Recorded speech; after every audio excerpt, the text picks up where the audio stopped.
Alors, effectivement, mon tout premier livre, Service compris, qui est sorti, alors c'est au Moyen-Âge, hein, j'ai honte de le dire, puisque c'est en 1986. J'étais tout jeune, j'avais 26 ans, et qui a remporté un succès considérable avec 500 000 exemplaires, qui est un peu devenu la référence de la littérature francophone sur ce sujet.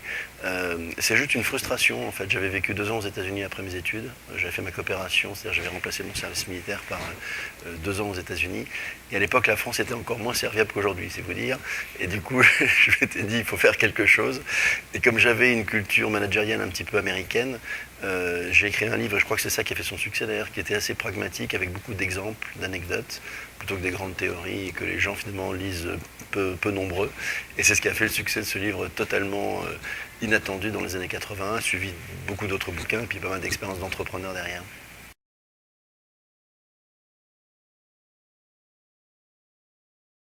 Effectivement, j'ai créé en 1994 une chaîne de café qui s'appelle Columbus Café, qui a aujourd'hui une centaine de points de vente sur le modèle de Starbucks. Starbucks Coffee que tout le monde connaît aujourd'hui, mais en 1994, il n'avait que 200 cafés aux États-Unis, là où il y en a 26 000 dans le monde.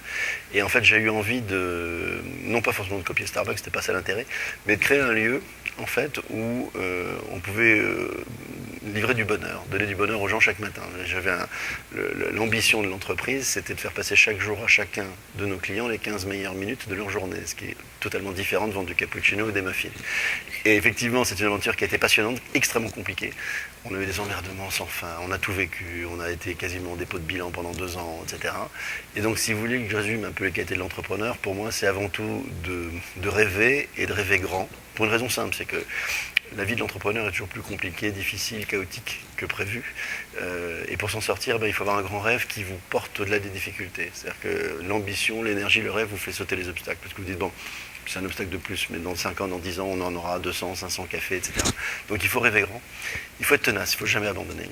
Jamais, jamais, jamais, jamais. Même quand on vous dit, surtout quand on vous dit que ça ne marchera jamais, c'est l'objet de mon bouquin, mon dernier bouquin qui s'appelle Ne me dites plus jamais bon courage, et qui reprend toutes ces phrases complètement stupides, le bon courage le matin, au lieu de se dire bonne journée, le ça ne marchera jamais, on a toujours fait comme ça, etc. Donc il ne faut pas écouter tous les gens qui vous brisent vos rêves. Il faut. Alors il y a un truc que je me suis aperçu que j'avais. Je ne savais pas que j'avais ça, mais je me suis aperçu par la pratique du métier d'entrepreneur. C'est une capacité en fait à. J'appelle ça importer de l'angoisse et exporter de l'enthousiasme.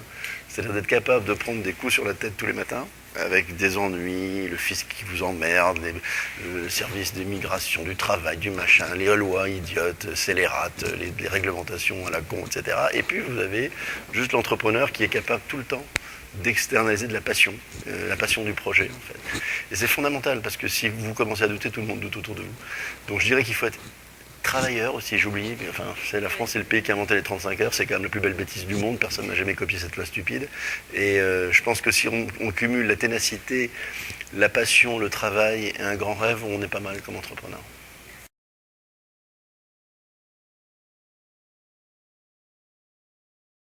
Effectivement, je suis aujourd'hui à Casablanca à l'invitation du cabinet de la Licorne pour une conférence sur finalement tout ce que sont mes sujets de prédilection depuis de nombreuses années. On va évoquer aujourd'hui l'optimisme, c'est important dans une économie compliquée et difficile. On va évoquer l'innovation, parce que l'économie et le monde bougent vite et que l'avenir appartient à ceux qui se remettent en cause. Et puis on va surtout évoquer, ça je pense que ça concerne vraiment les gens qui vous lisent, l'esprit client, parce qu'il n'est pas toujours aussi partagé que je le souhaiterais.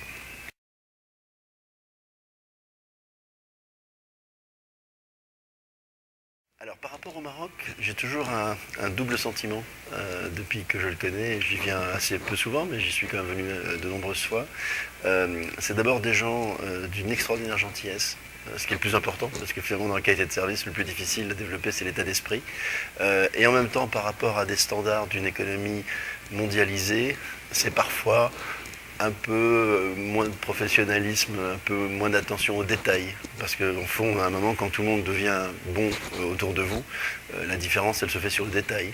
Et puis, je ne vous le cache pas, mais c'est comme en France, alors là-dessus, je ne veux surtout pas parler du Maroc en particulier, mais quand on arrive au Maroc, ce serait sympa juste qu'à l'immigration, on vous dise bonjour, ce serait très sympa, quoi. C'est tout bête, mais on dit toujours qu'en matière de relations clients, et on n'a jamais une seconde chance de faire une première impression.